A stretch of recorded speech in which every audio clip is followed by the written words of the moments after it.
চাংড়াবান্ধা সীমান্ত বন্দরের loading unloading ও cleaning workers ইউনিয়নের উদ্যোগে আইএনটিইউসির নেতৃত্বে এসআইআর, আপনারা জানেন যে এসআইআরের একটা লিস্ট, ভোটার লিস্ট পাবলিশ হয়েছে। অ্যাডজুডিকশনের মধ্যে অর্থাৎ বিচারাধীনের মধ্যে কিছু নাম অ্যাড করা হয়েছে, কিছু নয়, সংখ্যাটা অনেক, 60 লক্ষ, যেটা দিয়ে প্রায় অনেক রাজ্যের ভোটার সংখ্যাই নয় 60 লক্ষ ভোটারের নাম বাদ গেছে। জননেতা রাহুল গান্ধী বারবার বলেছিল যে এসআইআর তাড়াহুড়ো করে করার সময় নয়। এসআইআর কংগ্রেস দল বহুবার করেছে, ভারতবর্ষের মানুষের গায়ে আঁচ পড়েনি। আজকে এসআইআরের আতঙ্কে মানুষের মৃত্যু লাইন লেগে গেছে। নোটবন্দির যেমন মৃত্যু ছিল, ঠিক এসআইআরে মানুষের মৃত্যু। শুধু মৃত্যু নয়, আজকে আমাদের সংবিধান বাঁচাতে হবে, গণতান্ত্রিক অধিকার। ভারতবর্ষে আমরা জন্মেছি 18 বছরের বয়সের ঊর্ধ্বে যারা, সবাই আমরা ভোটার। আমরা ভোটে দাঁড়াতে পারি, আমরা সরকার করতে পারি, আমরা সরকারে বসতে পারি।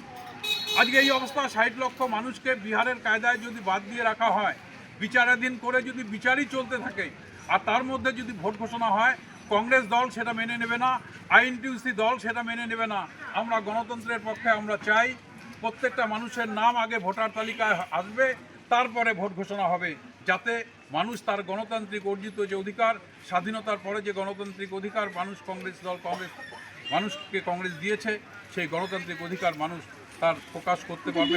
সংবাদ মাধ্যম থেকে শুরু করে বিভিন্ন জায়গায় বিজেপি নেতৃত্বরা বলে বেড়াচ্ছেন যে হিন্দু হলে তাদের নাম চলে আসতে পারে এবং অন্য সম্প্রদায় হলে নাম বাদের বিষয়টা আমরা সাম্প্রদায়িক তত্ত্ব যেভাবে উঠে আসছে। ওরা সাম্প্রদায়িকের রাজনীতিটা করে, রাজনৈতিক বেসিক জ্ঞানটা ওদের নেই। ওদের ফালাকাটার যে বিধায়ক, তার নাম বর্মন, সারনেম, তার নাম হয়েছে বমন। এবার যদি উনি নমিনেশন সাবমিট করতে যায়, তাহলে তার সাবমিট করতে গেলে ভোটার তালিকা যদি সংশোধন না হয়, শিডিউল কাস্ট সার্টিফিকেট জমা দেওয়ার সময় তিনি বিপদে পড়বে। জলপাইগুড়ি এক যুব নেতা ফেসবুকে বড় বড় পোস্ট, আমরা অর্ধেক খাবো, পেট খাবো, কিন্তু ভারত আমার স্বাধীন, ভারতবর্ষ আমার মহান, আমরা ভিক্ষা করে খেতে রাজি আছি, কিন্তু এই দেশ থেকে আগে মুসলিম তাড়াবো, হিন্দু রাষ্ট্র আমরা করব। আজকে সেই বাবুরও, জলপাইগুড়ির যুব নেতা, তার নামটা ডিলিট হয়ে গেছে। প্রচুর বিজেপির হিন্দু নেতার নাম ডিলিট হয়ে গেছে, মতুয়া সম্প্রদায়ের মানুষের নাম ডিলিট হয়েছে। শুধু মুসলমান নয়, একজনকে মারতে গেলে একটা যদি ঝড় আসে, এখানে হিন্দু, মুসলমান, শিখ, জৈন, খ্রিস্টান সবাই মরবো। এখানে যদি বাদ পড়ে সবাই আহত হব, সবারই মৃত্যু হবে। তাই কংগ্রেসের ভূমিকা, গণতান্ত্রিক অধিকার সবার জন্য এক। কে কোন দল করে, কে কোন ধর্ম বিশ্বাসী, সেটা বড় কথা নয়। গণতান্ত্রিক অধিকার রক্ষা করতে গেলে আগে ভোটার তালিকা সংশোধন, পরে ভোট। এটাই জ্ঞানেশ কুমারকে করতে হবে এবং এর লড়াই আমরা লড়ছি। বিশ্বজিৎ সরকার, পশ্চিমবঙ্গ প্রদেশ কংগ্রেস সদস্য, কোচবিহার জেলা আইএনটিইউসি সভাপতি। কি বলবেন আজকের মিছিলে এসআইআর ছাড়া আর কি কি বিষয়গুলো উঠে এসেছে? আমাদের এসআইআর ছাড়াও দেশের যেমন প্রতিনিয়ত মূল্যবৃদ্ধি হচ্ছে, তৎসঙ্গে রান্নার গ্যাসের দাম যেভাবে প্রতিনিয়ত বৃদ্ধি হচ্ছে, প্রতি সিলিন্ডার প্রতি 60 টাকা বৃদ্ধি হচ্ছে। এতে করে সাধারণ মানুষের ভীষণ ক্ষতিগ্রস্ত হচ্ছে, সাধারণ মানুষের পেটে লাথি মারা হচ্ছে।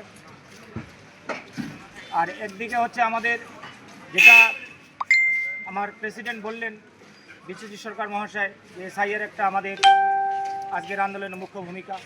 সেটার উপরে রান্নার গ্যাসের দাম বৃদ্ধি পাচ্ছে, সাধারণ মানুষের অসুবিধা, এই ক্ষেত্রে কংগ্রেস আপনারা কি আন্দোলন সাজাচ্ছেন, কি পরিপ্রেক্ষিতে, মানে আন্দোলনটা কতদূর যাচ্ছে, কীভাবে? আমরা এই মূল্যবৃদ্ধির প্রতিবাদ সারা রাজ্যে করছে জাতীয় কংগ্রেস এবং আইএনটিইউসির পক্ষ থেকে। এই আন্দোলন জোরদার করা হবে, আগামী দিনও করা হবে, যাতে করে যেভাবে মূল্যবৃদ্ধি হচ্ছে সেটা যেন মূল্যবৃদ্ধি না হয়, তারই প্রতিবাদ আমরা করব। রান্নার গ্যাসের পাশাপাশি ডিজেল, পেট্রোলেরও মূল্য বৃদ্ধি পাবে এবং ভারত থেকে নাকি বাইরে বিভিন্ন দেশে সাপ্লাই দেওয়ার কথা জানা যাচ্ছে। কী বলবেন?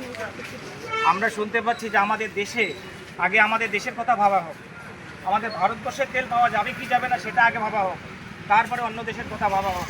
আজকে আমরা যেভাবে মূল্যবৃদ্ধি হচ্ছে তেল এবং পেট্রোল এবং ডিজেলের উপরে, রান্নার গ্যাসের উপরে, নিত্য প্রয়োজনীয় জিনিসের উপরে, সেটা না ভেবে যদি বাংলাদেশের কথা চিন্তা করা হয়, সেটা খুবই একটা ভাবার বিষয় থাকে। এটাতে আমরা পক্ষপাতিত্ব নই। আর উত্তরবঙ্গে রাষ্ট্রপতি আসার পর রাষ্ট্রপতি বিজেপিকে নিয়ে কথা বলেছেন, রাষ্ট্রপতি বিজেপির হয়ে কথা বলেছেন, সেই নিয়ে তৃণমূল থেকে বিভিন্ন অভিযোগ থাকে। তো আপনাদের পক্ষ থেকে এটা নিয়ে কি প্রতিক্রিয়া থাকবে? রাষ্ট্রপতি পদমর্যাদাকে এভাবে আক্রমণ কি বলবেন? রাষ্ট্রপতি পদমর্যাদায় যিনি ছিলেন, যিনি আছেন, আজকে এই মর্যাদাটা নিয়ে রাজনীতিটা তার দল বেশি করছে। তিনি রাজনীতির ঊর্ধ্বে, কিন্তু তিনি এখন রাজনীতির মুখ্য ঘুঁটি, দাবার ঘুঁটি হয়ে গেছেন।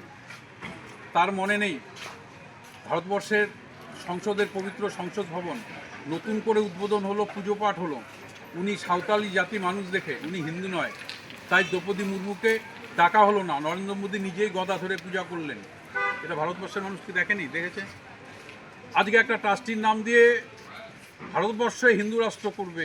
রাম আমাদের মহান নেতা, মহান যোদ্ধা।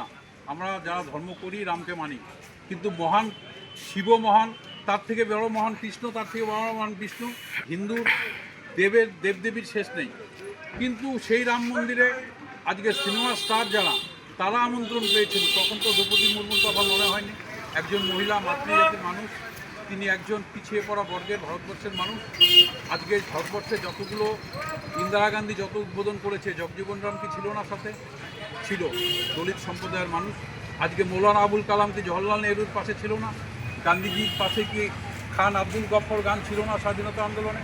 তাহলে সেটা যদি থাকতে পারে, মোদিজি ভারতবর্ষের পবিত্র সংসদ ভবন উদ্বোধনে তাকে ডাকছেন না, রাম মন্দির উদ্বোধনে ফিল্ম স্টারদের জায়গা দিচ্ছে হোটেল করার জন্য, তাদের ডাকছে, আম্বানিকে ডাকছে, আদানিকে ডাকছে, দ্রৌপদী মুর্মুকে ডাকলো না, তখন কি অপমান হয়নি? আজকে একটা সভা আর সরকার যেতে পারেনি, যায়নি, তাদের কারণ দুটোই অসভ্য, দুটোই গণতন্ত্রের বিরুদ্ধে, দুটোই সংবিধানের বিরুদ্ধে, দুটোই সংস্কৃতির বিরুদ্ধে। তৃণমূল বিজেপি একই দল, এরা নৈতিক নীতিগত একই, এদের সবই আরএসএসের প্রোডাক্ট। এরা ছোট বড় হিন্দুদের উঁচু জাতের মধ্যে দিয়ে এবং হিন্দু মুসলমানের মধ্যে দিয়ে তাস খেলে এবং সেটা সমাজে ছড়ায়, তার মধ্যে দিয়ে ভোট নির্বাচনী বৈষম্য পাবে।